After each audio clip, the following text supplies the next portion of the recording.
ओशो कौन थे? ओशो के विचारों से पूरी दुनिया परिचित है, लेकिन हमें ओशो के विचारों के साथ ही ओशो के बारे में जानना चाहिए। ओशो का जन्म 11 दिसंबर 1931 को मध्य प्रदेश के कुचवाड़ा में हुआ था। उस समय ओशो का नाम चंद्रमोहन जैन था। ओशो को बचपन से ही दर्शन में रुचि थी। ओशो के पिता का नाम बाबूलाल जैन और माता का नाम सरस्वती जैन था। ओशो को विद्यार्थी जीवन से ही कुशल वक्ता और तर्कवादी माना जाता था। कुछ समय के लिए वह राष्ट्रीय स्वयंसेवक संघ (आरएसएस) में भी शामिल हुए थे। ओशो के अनुसार शब्द औष्णिक अनुभव का वर्णन करता है। लेकिन अनुभवकर्ता यानी अनुभव करने वाले के बारे में क्या कहेंगे? इसके लिए हम खुद के लिए ओशो शब्द का प्रयोग करते हैं। ओशो का मतलब है कि सागर से एक हो जाने का अनुभव करने वाला। 1956 में ओशो ने सागर यूनिवर्सिटी से दर्शन शास्त्र में एमए किया था। 1957 में वह दर्शन शास्त्र के प्रोफेसर के तौर पर रायपुर यूनिवर्सिटी में नियुक्त किए गए थे, लेकिन बाद में उनका ट्रांसफर जबलपुर यूनिवर्सिटी में करा दिया।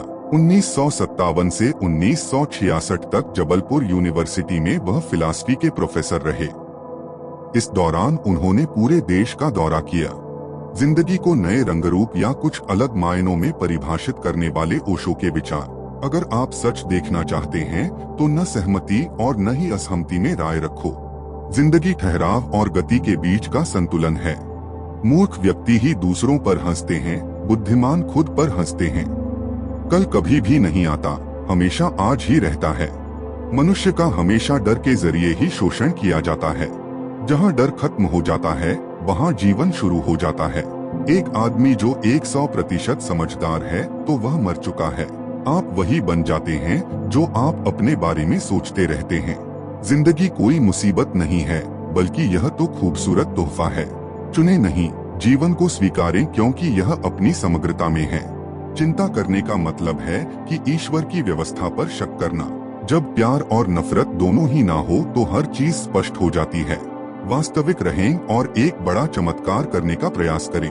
खोजना है तो जिंदगी खोजो, मृत्यु तो वैसे ही एक दिन खोज लेगी। भीड़ उनको ही पसंद करती है जो उनके जैसे हैं, किसी अनूठे को नहीं। उत्सव मेरा धर्म है, प्रेम संदेश है और मौन मेरा सत्य है। भय हमेशा भविष्य के लिए होता है, भय कभी वर्तमान में नहीं होता। आनंदित जीवन और अस्तित्व ही आपका ध्यान रखेगा। अगर आप तुलना करना छोड़ दें तो निश्चित ही जिंदगी बहुत खूबसूरत है। वह इंसान जो अकेले रहकर भी खुश है, असल में वही इंसान कहलाने योग्य है। सच्ची प्रार्थना सिर्फ धन्यवाद देना है, बस एक साधारण सा धन्यवाद पर्याप्त है। आपकी हंसी ही आपको अमीर बनाती है और वह हंसी आनंद देने वाली होनी चाहिए। जीवन एक चक्रव्यूह है, जो निकल गया वो बादशाह बनेगा और जो फंस गया वो भिखारी। साहसी होने का मतलब किसी अज्ञात के साथ प्रेम संबंध बनाने के बराबर है। वो लोग जो कुछ भी बनने के लिए तैयार नहीं हैं, प्रेम कर सकते हैं। जब तक आदमी सृजन की कला नहीं जानता तब तक अस्तित्व का अंश नहीं बनता।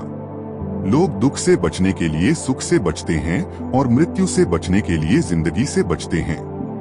जब दिल में प्यार और नफरत दोनों ही ना हो तो हर चीज साफ और स्पष्ट हो जाती है। यदि आप सच्चाई को देखना चाहते हैं तो उसके लिए या उसके विरुद्ध कोई राय न रखें। पुरुष जितना प्रेम शब्दों में प्रकट करेगा, उससे कई गुना ज्यादा स्त्री मौन में प्रकट कर देगी। प्रेम तब खुश होता है जब वह कुछ दे पाता है, अहंकार तब खुश होता है जब वह कुछ ले पाता है। कोई आदमी चाहे लाखों चीजें जान ले, चाहे वह पूरे संसार को जान ले, मगर वह खुद को नहीं जानता है तो वह अज्ञानी है। दिल भूत और भविष्य के बारे में कुछ नहीं जानता है, यह केवल वर्तमान के बारे में ही जानता है। इसलिए दिल के लिए समय जैसा कुछ भी नहीं है। अधूरे ज्ञान के साथ कभी आगे न बढ़े। ऐसा करने पर आपको लगेगा कि आप अज्ञानी हो और अंत तक अज्ञानी ही बने रहोगे। अतीत का अनावश्यक रूप से बोझ न लें। आपके द्वारा पढ़े गए अध्यायों को बंद करते जाएं। बार बार वापस जाने की जरूरत भी नहीं है। कभी किसी चीज से मत भागो, उसे पूरी ईमानदारी से करो। फिर एक बिंदु आएगा, शिखर जहां और कुछ नहीं किया जा सकता। अज्ञानी बने रहना अच्छा है, कम से कम अज्ञान तो आपका होता है। ये प्रामाणिक है, यही सच और ईमानदारी है।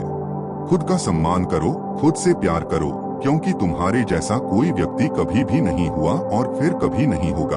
आपका पूरा विचार अपने बारे में दूसरे से लिया गया उधार है। यह उन लोगों से उधार लिया गया है जिन्हें अपने बारे में खुद पता नहीं है। आपका पूरा विचार अपने बारे में दूसरे से लिया गया उधार है। यह उन लोगों से उधार लिया गया है जिन्हें अपने बारे में खुद पता नहीं है। जिंदगी एक ही बार मिलती है तो इसका पूरा आनंद क्यों न लें। निराशा से बाहर आएं और जिंदगी के हर एक पल को खुशी से व्यतीत करें। श्रद्धा मूल्यवान है। पत्थर पर है या परमात्मा पर, यह गौण है। पत्थर पर भी हो सकती है और तब पत्थर भी परमात्मा का काम देने लगता है। वे कहते हैं कूदने से पहले 2 बार सोचो। मैं कहता हूँ पहले कूदो, फिर जितना चाहे उतना सोचो। मैं किसी से बेहतर करूँ, क्या फर्क पड़ता है। मैं किसी का बेहतर करूँ, बहुत फर्क पड़ता है। जीवन त्रासदी नहीं है, ये एक हास्य है।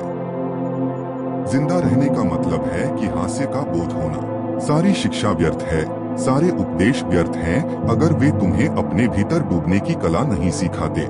सवाल यह नहीं है कि कितना सीखा जा सकता है, बल्कि सवाल ये है कि कितना भुलाया जा सकता है। मनुष्य खुद ईश्वर तक नहीं पहुंचता है, बल्कि जब वह तैयार होता है तो ईश्वर खुद उसके पास आ जाते हैं। एक गंभीर व्यक्ति कभी मासूम नहीं हो सकता है और जो मासूम है वह कभी गंभीर नहीं हो सकता। परिणाम पाने के लिए आसानी से आगे बढ़ते रहो।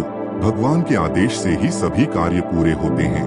प्यार एक पक्षी है जिसे आजादी पसंद है और उसे बढ़ने के लिए पूरे आसमान की जरूरत होती है। मनुष्य अपनों और दूसरों के लिए कांटा बन सकता है और वह चाहे तो दूसरों और अपनों के लिए फूल भी बन सकता है। प्यार की सर्वश्रेष्ठ सीमा आजादी है। किसी भी रिश्ते के खत्म होने का प्रमुख कारण आजादी का नहीं होना है। यहाँ कोई भी आपके सपने को पूरा करने के लिए नहीं है। हर कोई यहाँ अपने भाग्य और हकीकत बनाने में लगा हुआ है। प्रेम की कोई भाषा नहीं होती है, प्रेम का फूल मौन में खिलता है। प्रेम संगीत है, प्रेम अंतर्नाद है और प्रेम ही अनाहत नाद है।